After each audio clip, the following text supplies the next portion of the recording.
Hello everyone and welcome to Akshay's Science vlog number 3. I hope you guys had an amazing week. I hope you all enjoyed the reptilian intelligence vlog. It was a lot of fun to go out and make that vlog and to be with my cousin and to be out in nature and to see all those amazing animals. It was great. I apologize for the longness of video. The way it was filmed, I would have much rather had it landscape, but it's making a new vlog. I'm learning new things. So in the future, of course, I apologize for the way it was filmed, but I still hope you saw some of the amazing stuff that I pointed out in the video and that you learned something from it, most importantly. So moving on to this week, vlog number 3 is all about genetics. Genetics, yes, what is a gene? What is DNA? What is meant by all of these crazy things that we're hearing about chromosomes and how does it fit in with disease and all of these things?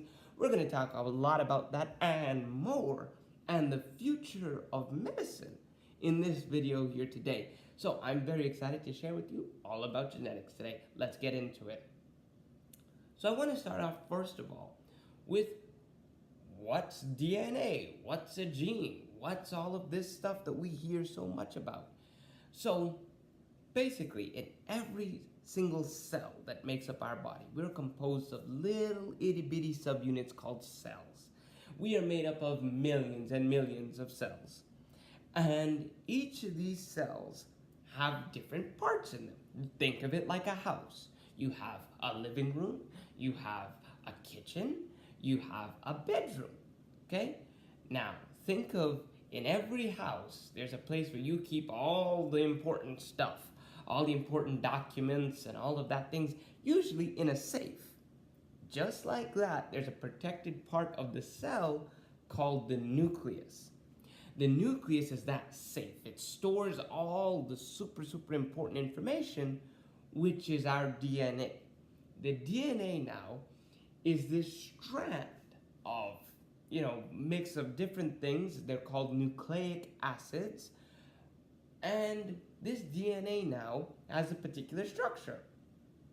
And what it is, you can think of the DNA as having the blueprints for everything being made in our body. From, our tears that come down, to our digestive juices that are in our stomach, to, all of the stuff that makes our heart beat, every single one of those components. And then, when we get cut, the fact that, that there's a clot that forms in order to protect ourselves from just bleeding out. All of these things are stored in our DNA. They're designed into our cells. So that's a little bit about DNA. Now, think of all these long pieces of information. The analogy that's commonly used is that it is the blueprint for us. Just like a building has a blueprint for where we put the front door, where we put this, and how the internal structures all work, the DNA is our blueprint for how we work. So, based on that now, all this DNA is in our cell. It gets tightly wound up together, all compacted down. And all of that is put together into something called a chromosome. And that's like the X-looking structure that we see in a lot of pictures of cells, is that is a chromosome. Those are just wound up pieces of DNA that's wound up so much that it looks like an X. So that's a chromosome. So what's a gene? What's a gene? What do we mean by we say gene? Like what you wear? Or like pants that you wear? No, not that sort of gene. We mean gene as in a part of that chromosome, a spot on that chromosome that encodes important information, that has some sort of information that is specific to a certain function in the body, that is specific to a certain part of the body, that is then read off by your body, that is read and makes whatever it says to make. So for instance, I'll give you an example. Our genes tell us to, for instance, for our hair to grow. Okay? For our hair to grow. That's part of our genes. And what color that hair is going to be. Also, we'll take the enzymes in our intestines. That is something that's always needed to be made, but sometimes when we eat a big meal, there needs to be an increase in production. So the body sends its chemical signals over to these cells, these specialized cells. And the cells say, oh, that's us, we have the gene to do that. We have the gene, we're able to make what this gene needs. So the gene then is read by certain enzymes and proteins. And it's being instructed on how to build this particular enzyme that will help us digest our food. It's a very complex system, but very sensical. Everything helps to build something else. Everything is to help break down other things so we can keep building new things. That's a very sensical process, and I think it's very beautiful, actually. So, that is a gene. It's a part of that chromosome, which is a specific part of DNA that encodes a specific function that is needed for a certain job in our body to do. So that's our genes and our chromosomes, and a little bit about that to orient you a little bit of what we're talking about. So now we can think of, well, these genes, they're there for important things like helping us digest food and healing our wounds. But we hear genetics used a lot in terms of diseases. So how is our genes involving with disease? Well, our genes, as much as they're important for our function, our normal function of our body, they're also part of the reason why we can start getting diseases and how we can start getting sick. So for instance, there is a disease called Huntington's disease. Now, Huntington's disease, while rare, does happen, and it is a genetic disease, what's qualified as an autoimmune genetic disease, because once you have one gene that encodes for Huntington's, which is Huntington's makes Huntington protein, once you have that gene, you are guaranteed to have Huntington's disease. Now, what do I mean by that? When a human being comes to life, you get one gene from mom and one gene from dad.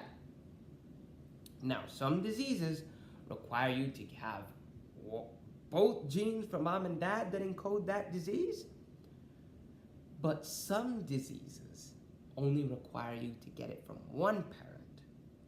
And Huntington is that unique case. You can get it from mom or dad, and then you will have Huntington's disease, which is unfortunate. It is a very rare disease, and it's very catastrophic to those who have it.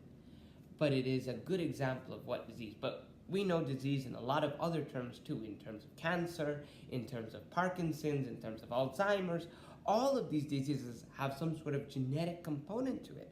And it comes right down back to those chromosomes. There are parts that are passed on from generation to generation that encode these diseases.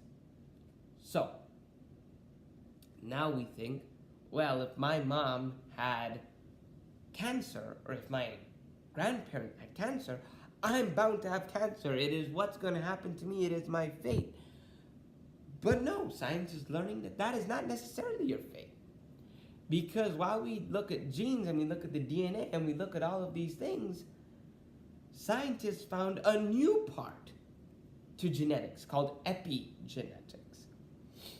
And epigenetics now is not the actual letters in that DNA that encode other things.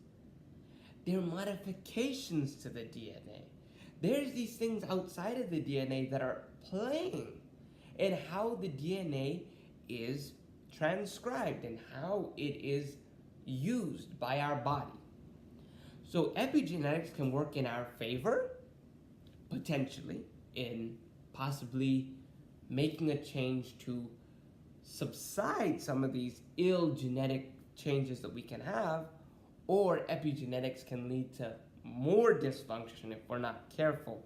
I'll leave a couple links in the description below getting more into epigenetics. because I really want to focus on just the genetic portion, but I wanted to bring it out to you because epigenetics really is an exciting field that I wanted to share with you. So if you want to read more about it, go down in the description below and check it out, all about epigenetics.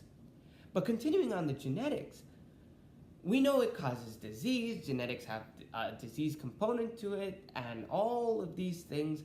So what does that all mean for us? How is that going to help us in the future, knowing all of these things? Because all these things are well, good, and true, but what can we use with this information? What can we do? And I'm so excited to explain to you the new emerging field of what is called personalized medicine.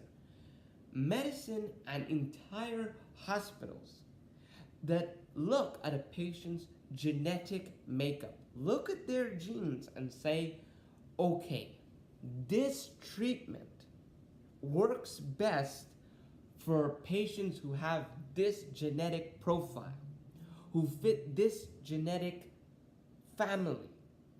And we're going to tune the prescription medication that we put you on. We are going to modify your treatment plan based on your genetic makeup. And that's the amazing thing that's emerging now. I'm fortunate to be at Florida Atlantic University here in Boca Raton, Florida, and the head of research in the biomedical school, she came from Geisinger Hospital up in Pennsylvania, and she was one of the first people to revolutionize personalized medicine on this scale, to look at, from a research perspective, find new genetic markers that may encode for some sort of disease state, some sort of thing, so it can be screened for patients more early on, so we can have interventions earlier on in patients' lives. But then not just to address research curiosities, to find out what patients need and what patients might not know about their own selves, and to help them and to empower them with the knowledge to move through their own medical journey in a way that they can remain disease-free for as long as possible, for expanding what they call a health span. Instead of just looking at a lifespan for how long you live, a health span, how long you live healthily. And that's what this personalized medicine focuses on, is this aspect of medicine where we look at the genetics and epigenetic information, put it into a computer database, and to look at the best ways to help out patients, especially in the field of mental health. Mental health is so unique when it comes to certain patients react so well to medication that they're given, and some patients just do not react at all and really suffer with the medicine that they're given. And it's varied tremendously between patients. So using this genetic information, using this epigenetic information now, whole hospitals, whole medical ways of thinking can be geared towards looking at the patient as an individual, looking at them as a genetic and epigenetic profile in order to best help them. And I think that is an exciting and amazing, because a lot of criticism towards the medical field on, I just feel like a number, I feel like it's just turning another page over, I'm being treated like everybody else, and what works for everybody else doesn't necessarily work for me.